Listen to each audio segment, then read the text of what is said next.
Okay, so the next talk is by Xue, going to be talking about contextual typing. Over to you. So, yeah, it's okay. So, morning, pleasure to be here. My name is Xue, and it's a pleasure to be here, and it's a joint work with my supervisor, Bruno Oliveira, and we both come from the University of Hong Kong. So, contextual typing is a new method to design your type systems and enjoys many nice properties, and it recently tends to become a new base technique to experiment our ideas about type inference algorithms. So since we speak of type inference, I'd like to share some of our preferences or thoughts about type inference techniques. First, we believe that scalability is a necessary thing and better to be lightweight. And we also think a certain amount of reasonable and meaningful annotations are okay, which also means we don't pursue the ultimate goal of complete type inference. And we think having guidelines for the language implementers and the programmers is a good thing. Last, we care about whether it is algorithmic and can be easily and efficiently implemented. So tell them, you might say, aha, is bidirectional typing what you want? For those who are not very familiar with bidirectional typing, it merges type inference and type checking by two modes. Use the inference mode and checking mode. Sorry, there are some differences between the screens, so it's OK. And in this way, you can describe the propagation of types, usually from one term to its labeling terms. We use the right arrow for the inference mode and the left arrow for the checking mode. And why not? Actually, we love bidirectional typing, and almost all our research projects in our group use this technique. But there are still some aspects we are not very fond of. The prime one is a trade-off between the limited expressive power or backtracking. Let's see some examples here. We have a usual application rule.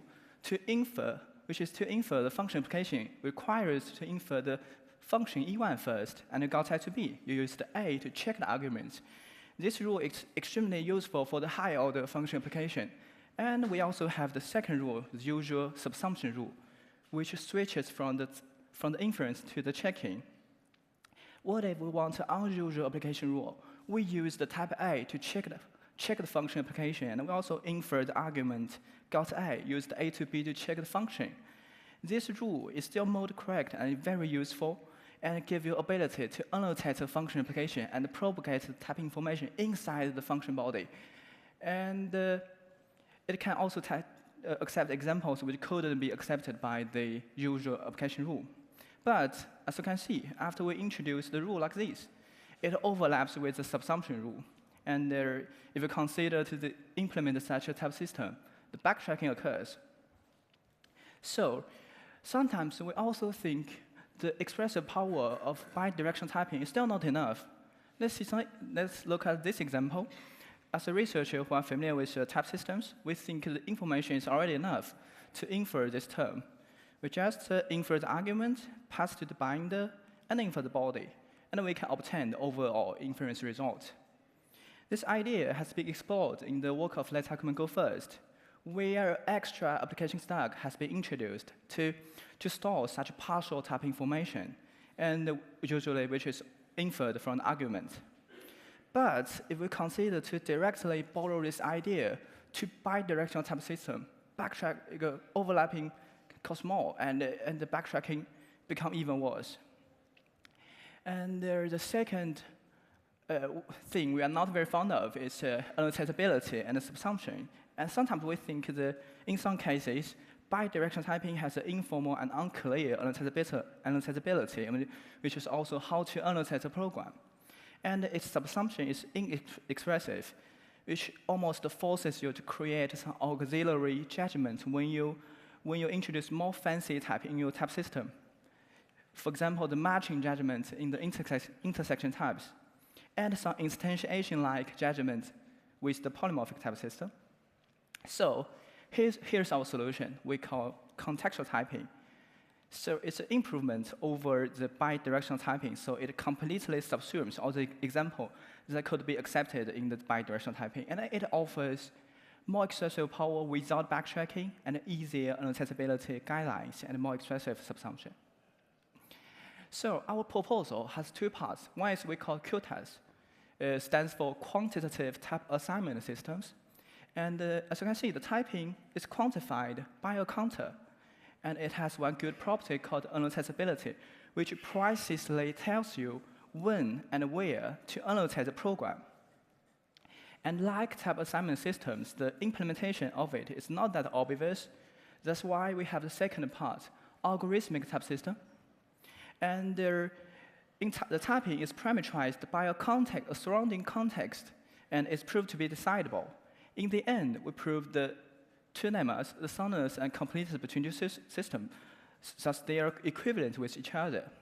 So what's interesting about two systems is actually QTAS can work as a specification for the programmer to predicate what kind of program to be written. And the algorithmic system can serve as a manual for the language implementers. And in this way, there will be no gap between the specification and the implementation. So the QTAS is a variant, and the typing is parameterized by counters. What's counters? Counters quantify how much information we know from the context.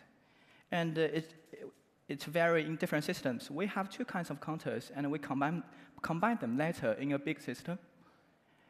So the first counter is all-nothing counters. It's either 0 and infinity.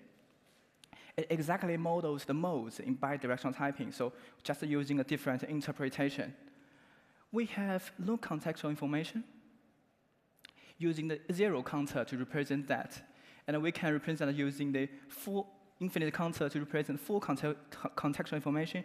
The blue A means the A is available in the context. We also have application counters, which using a successor around the counter. And it quantifies how many input types we know from the context. And it can describe partial contextual information. For example, we have one counter, which means A is available in the context, but B is inferred. Also, the two counter, the SS0, A and B is available in the context, but C is inferred. So let's see some examples here, rules, to see our rules how interact with counters. The lambda rule assumes you have a non-zero counter, which means A is available in the context, and we can safely use the A and put it in the type environment and decrement the counter. In the application rule, we first infer argument and pass it to the E1 and increment a counter, since to make E1 be aware of increased contextual information, and E1 can infer A to B under such contextual information, so this function application can infer a type B. And so far, so good.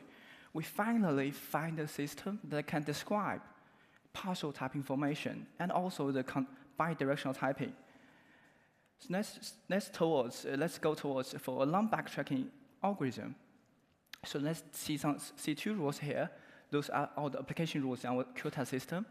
And the first rule is a usual one, requires you to infer the function first without any contextual information. The second one requires you to infer the argument and pass the information to the function. What's the root cause between two rules? Let's consider some two simple cases here. What if E1 is a lambda? We know lambda never infer with no contextual information here. So the only one rule to pick is the second rule. What if E1 is a variable? We know that the variable always infers, right? Just looking at the type environment. So the best rule to apply is the first rule. So, but things can be complicated. What if E1 is some listed function application? So that's why we introduce a notion called application consumer here. It's either a variable, lambda, or an annotated term. It is a term that eventually consumes the contextual information for the argument. Let's do some exercises here to find what's the consumer of this one. It's a lambda. Very simple. Lambda never infer. So we pick the second rule to assess the lambda to infer. So this example, what's the consumer of this argument? It's a little bit tricky. It's actually y here. Y is a variable, and the variable always infers. So we pick the first rule, and what's the consumer of this one? It's a lambda here. So we pick the second rule, lambda infer. Still, we are happy. Finally, we find a good way to pick a rule instead of referring to the backtracking here. But see this example. We just was the consumer, lambda, pick the second rule. But it doesn't have check, right? So finding the application consumer only tells us the base rule to apply, but does not tell us whether the typing will be successful or not. So we will need to iterate the expression twice, once for finding the rule to apply, and also for the type checking.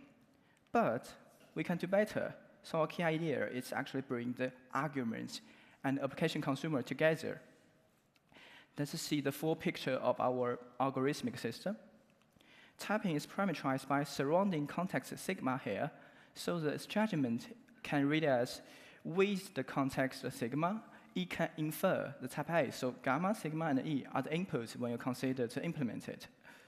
Surrounding context are captured information that is in context for the terms. And the surrounding context can be empty. We use a square box here. And the full type or sequence of terms. So what's the magic behind the sequence of terms here? A term in contexts are deferred type checking tasks of applications. So see our application rule, unlike other type systems, which either check the argument or infer the argument, we do nothing about the E2. We just append the E2 onto the context of E1 and expect E1 to infer something. And that term in context will be carried out to the application consumer. It will be inferred or checked later. If a consumer is a lambda and you happen to have a term in the context, we infer this term. If it infers, we just use the information to put it into the type environment. If a consumer is an annotated term or variable, we know that they always infer. So we just infer it, called type A, and use the information in type A to check whether terms in the context matches with each other. So in our specialized subtyping here, we just call the typing and replace the context with the type A here. So that's our key idea. We actually defer all the arguments to deal with it later. So there's our metatheory. We just very straightforward. We just show the key corollaries here. So the empty context corresponds to the zero counter. The full type context corresponds to the infinity counter here. We also have a second calculus, which introduces subtyping and more expressive subsumption, and it can model the feature functional loading and record projection here. And to achieve this, we have more kinds of counters: check counter, projection counter, and more context with labels. And we have all the properties proven also in this system. Please check our paper if you are interested with this system. The future work we are actively developing to apply the concept of contextual typing to the polymorphic type system to achieve implicit polymorphism, because we think the notion of context is extremely useful for the automatic instantiation of the polymorphic functions here. And in the end, I want to achieve like a reformalization of local type inference by Pierce and Turner, and with more expressive power and with more clear specification. So yeah, everything has been formalized in Agda, and you can find it in this link. So I finished my talk. Thank you guys for the listening. I take some questions. Thank you.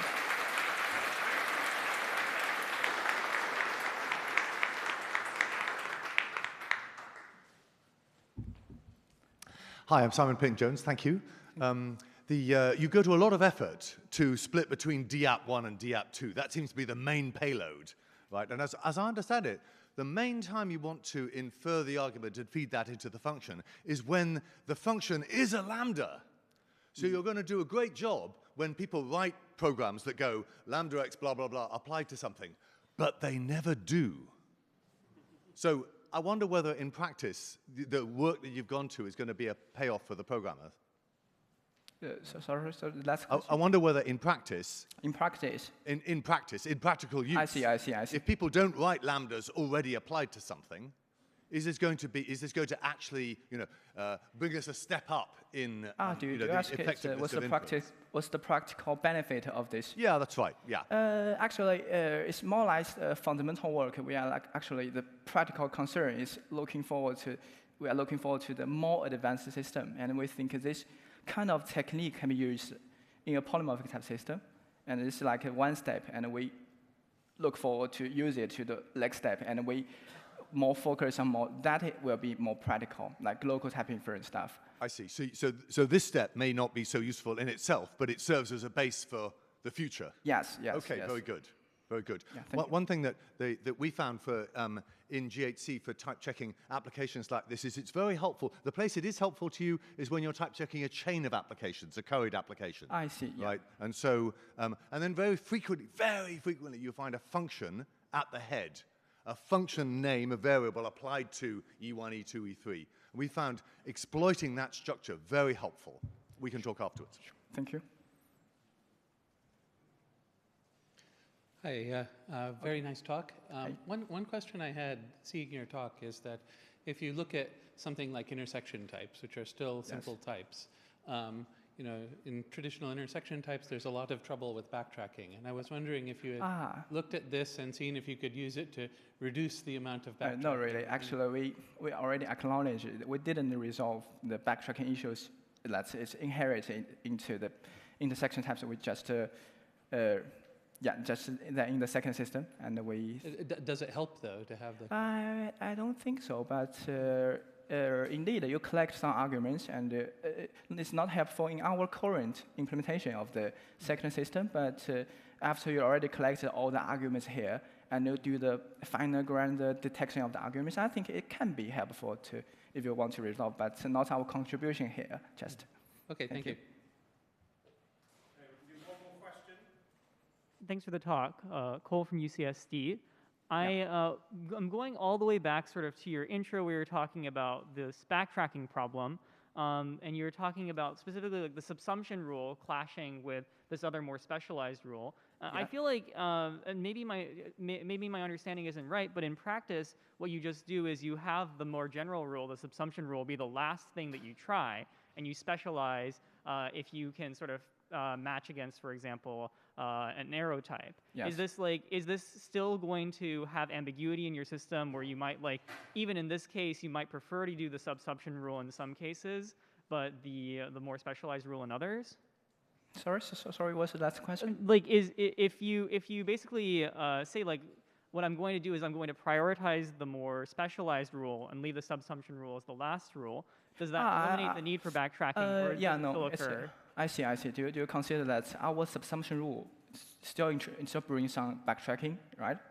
Actually, not. It's like our subsumption rule only requires we introduce a notion called generic consumer that does not include the application here, only like a variable and a tensor term or something like that, and we just restrict the term in subsumption rule and to avoid the backtracking with subsumption rule here.